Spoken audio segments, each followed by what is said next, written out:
think working harder will fix your marriage? Oh, think again, because I used to believe that. I thought if I just tried a little more, loved a little better, said things the right way, we'd finally feel connected. But instead, I just felt more exhausted, more frustrated, and honestly, more alone. What I didn't realize at the time was that all that effort, it wasn't just love.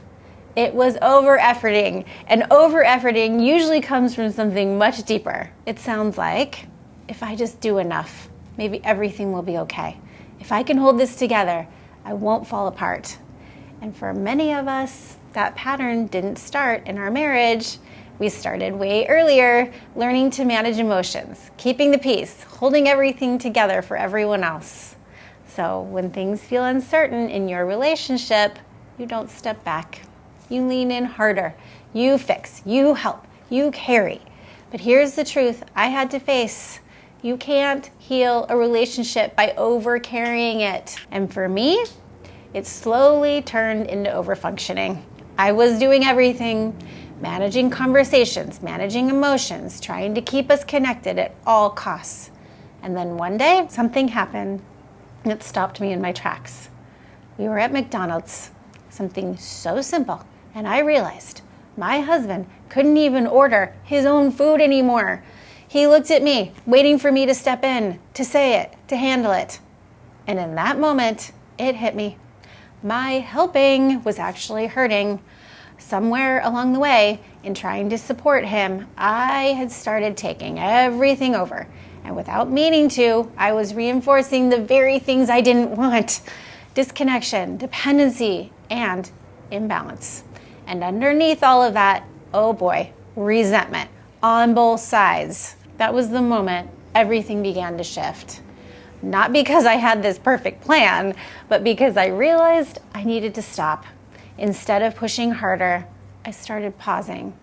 And I won't lie to you, that felt uncomfortable at first. Because pausing, it felt like, if I don't step in, what will happen? But that pause, it created space. Space for him to step back in. Space for me to breathe. Space for things to start feeling more balanced. It looked like not jumping in to fix everything, not answering for him, not carrying every emotional moment.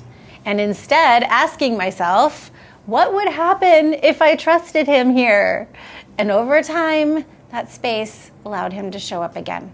Not perfectly, but more fully, because I wasn't doing it all for him anymore. So if you're listening to this and thinking, I've been carrying way more than my share, I want to give you a place to start.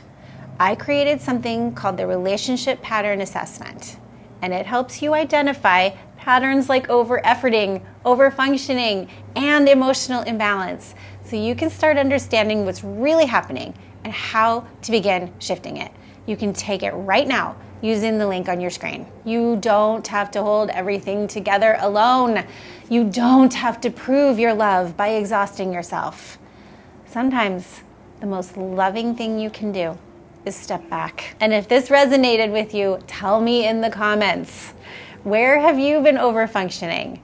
You're not alone in this, and there is a better way forward.